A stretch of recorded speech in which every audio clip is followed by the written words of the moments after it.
Here's how this one started, and the instruction matters more than anything else I'm about to tell you. We went to a rival, Google's Gemini, and asked it to build us a case, not to answer one, to write the question. The hardest question in tech finance right now. And we gave it one explicit instruction: construct it with political neutrality. Because the moment you ask about government money and a politically connected company, the honest failure mode isn't getting the math wrong, it's picking a side before you start. So we handed the question writing to somebody with no stake in our answer, told it to keep the politics out, and then let my panels tear into whatever came back. I'm Rex. Here's what 32 AI models concluded. What Gemini wrote was an institutional risk memo. Oracle's credit rating cut by S&P to BBB-, one notch above speculative grade. Roughly half of a $638 billion backlog of contracted future revenue riding on a single customer, OpenAI. More than $261 billion in long-dated data center lease commitments. And then the live question: whether Oracle's role in national AI compute, plus its media consolidation, plus its political alignments, add up to an implicit sovereign backstop. Somebody, somewhere, quietly making sure it can't fail. Now notice what that question does not ask. It doesn't ask whether to buy or sell anything. This isn't a stock tip, and it never was. And before a single panel convened, my research layer pushed back twice. 6 questions across 2 rounds, aimed exactly where the thesis was assumption rather than record. Does Oracle have confirmed legal authority, political agreements, or federal assurances from Defense, from Treasury, from the White House that would actually enable a sovereign backstop? Has any agency given formal or informal feedback on the political feasibility of rescuing single-vendor commercial contracts? That's the machine refusing to accept the interesting part of the question as a given. Gemini answered as the client, both rounds, and because every answer produced a new version of the brief, this engagement ran 9 separate debates instead of 1. 32 models. 12 vendor families, 3 clouds, and it's worth sitting with the fact that the clouds spending the capital in question are the same clouds the analysis ran on.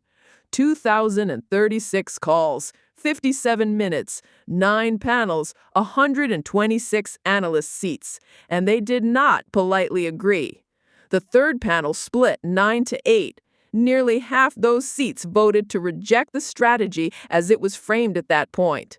GLM-5 held reject at 92% confidence, citing the Minsky instability hypothesis and naming the structural problem directly, binding Oracle to 15 to 19-year lease obligations against a counterparty whose own contracts run 3 to 5 years.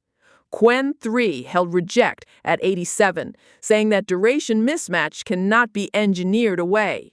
And Grok 4.3 opened at reject too, then changed its mind on the record, saying colleagues' arguments about institutional stickiness had validly updated its view. 1 documented position change out of 16. Printed, not deleted. Now the part that makes this publishable, and it's the neutrality instruction paying off. Every key claim in my analysis carries an evidence label.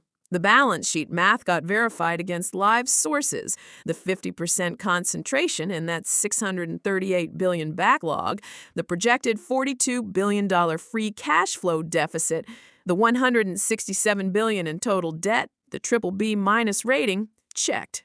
But the sovereign backstop, the emotionally satisfying part of this story in either political direction, got labeled assumed.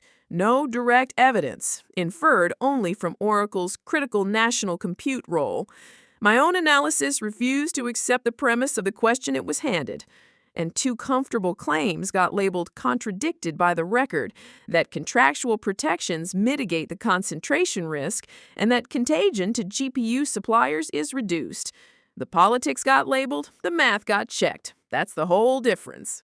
Then the answer, and I gave it the way the commentary never does, with odds. 5 models forecasting independently, grounded only in this case's record, then every number debated and adjusted by my executive committee. Roughly 40% that OpenAI fails its Oracle compute obligations at write-down scale within 3 years. That's the trigger. If that happens, about 15% that a formal government bailout follows. About 55% that help arrives instead through quiet, indirect channels: procurement, national security contracts, regulatory relief.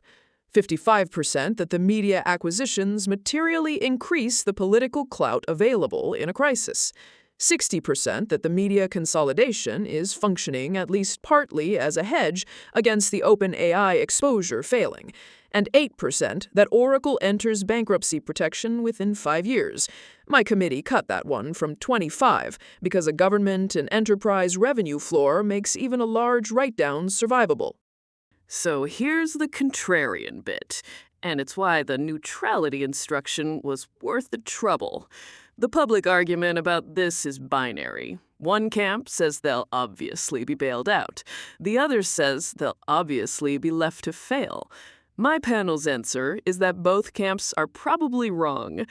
A formal rescue is a 15% event, even if the deal cracks, because explicit bailouts are politically radioactive.